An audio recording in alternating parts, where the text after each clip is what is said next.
having played many hours of Forza Horizon 5 and many hundreds of hours of the full series combined, I'm actually going to be buying Forza Horizon 5 on the PS5. And why would I want to do that? Well, let me tell you, it all comes down to the Dualsense Controller. Those fancy triggers and vibrations are about to make this open world racer feel really next level for me. And stick with me, I've got plenty to say about why I'm feeling revved up in relation to that. Let's talk about the Dualsense. You know, I really saw just how much value the Dualsense added to games since the release of Astrobot by Asobi. I was like, wow, this really is something different. You can feel every texture that the robot was walking over. You can imagine what that would feel like for asphalt, for off-road terrain, everything in relations to that, plus wrestling with gear changes. You're going to be able to feel stuff on a new level that you just simply cannot do on Xbox's series. Imagine tearing through Mexico's deserts, and as your tires hit the gravel, those adaptive triggers tighten up like you're wrestling the wheel in real life. Or you're flooring in a supercar and the vibration mimics the engine roar right in your hands. It, for me, feels like it's going to be immersion on a whole new level. Braking hard before a cliff, those triggers will push back, making you feel the stakes. I played Forza for many years, but not quite like what I'm expecting to when this game releases. Every drift, every bump, it's going to hit different with that tactile magic. I'm already smirking slightly at my Xbox buddies about the fact that, you know, PlayStation is going to have the best version of this game. And that's not even considering the enhancements that happen with the PS5 Pro. Jury's out as to whether it will look better on PS5 Pro, because they seem to be doing stuff with PSSRs making games look worse. But, you know, we'll see.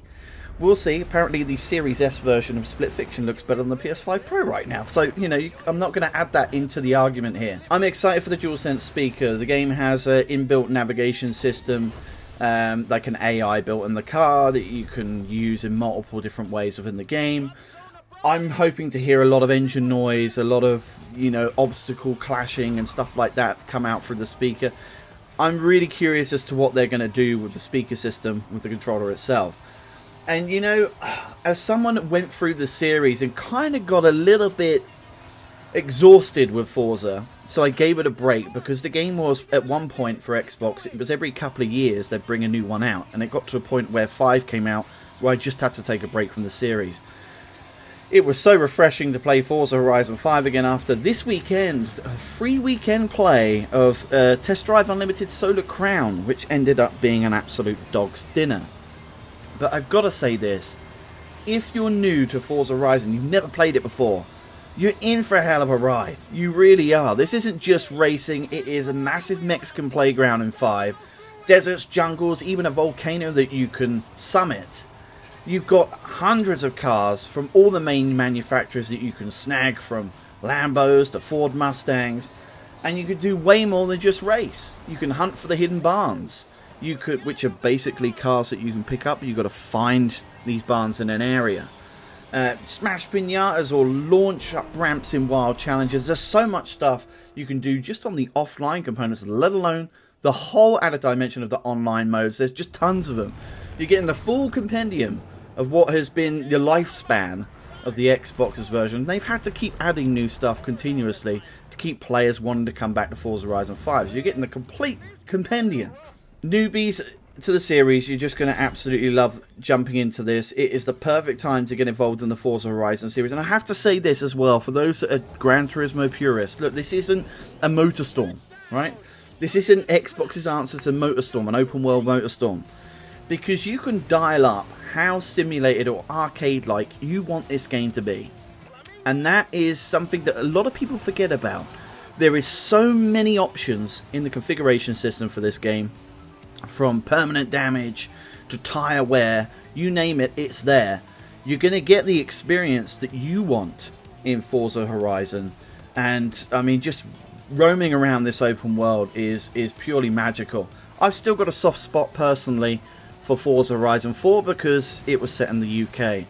But now I've had a chance to get a break from the series because I felt like I was overexhausted with it.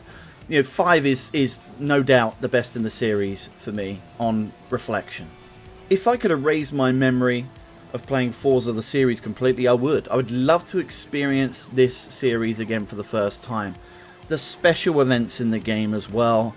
You know, sometimes you're racing B-52 bombers or just doing absolutely insane stuff throughout the series. 5 has also got its series of that you can enjoy in this game too. So it just adds that added cinema as you play through the game. And you'll always be wanting for that next one to happen, because it's just a nice little set piece. So, Forza Horizon 5 on the PS5 with DualSense. Sign me up yesterday.